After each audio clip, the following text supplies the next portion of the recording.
What have your thoughts been as you watch the debate over Arizona's immigration law play out in the last month, especially as an immigrant yourself? Well, it's great to be with you, Campbell. As an immigrant, I find this issue a very difficult one. Nothing is more important in my life than having become an American, and this country has been built on many, many immigrants contributing everything that we can to the greatness of this country. And I definitely agree with President Obama when he says that the system at the moment is broken.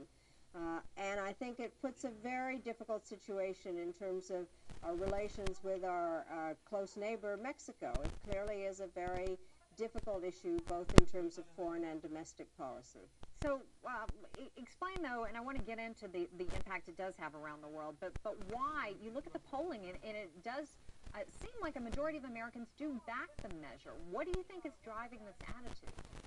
Well, first of all, I'm not a pundit, so I really can't answer some of the political part of this, but I think that always in a period when there are economic difficulties that people try to find some way to find somebody who's to blame. But I think actually if one looks at the history of America, it has been strengthened by people coming from overseas and literally contributing their blood, sweat, and tears to the building of this great country. So I hope very much that we can not have an approach or a law in one state that in fact reflects on the feelings of the whole country, because my sense is that this is not something that is overwhelming in terms of Americans. Most Americans are immigrant, and so I think that we have to get a system that is fair for people and have an open and fair immigration policy and be a country of laws that we are.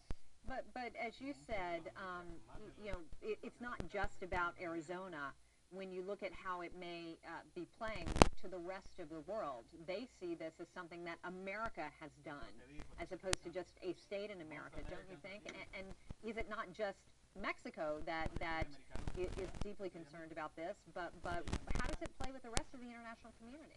Well, it doesn't play well, but I have to tell you, Cameron, one of the issues just generally around the world are immigration policies. I find this in other places. I've just spent an awful lot of time in Europe working on this project about a new strategic concept for NATO, and there are people coming in from a variety of countries, and it is a big issue. We're a very mobile world, but I think America has been known for being the beacon of freedom and the Statue of Liberty and give me you're tired and you're hungry. And so I think it's sad. I think a lot of people do understand that it is just one state, and they are looking to Congress and the President to rectify it.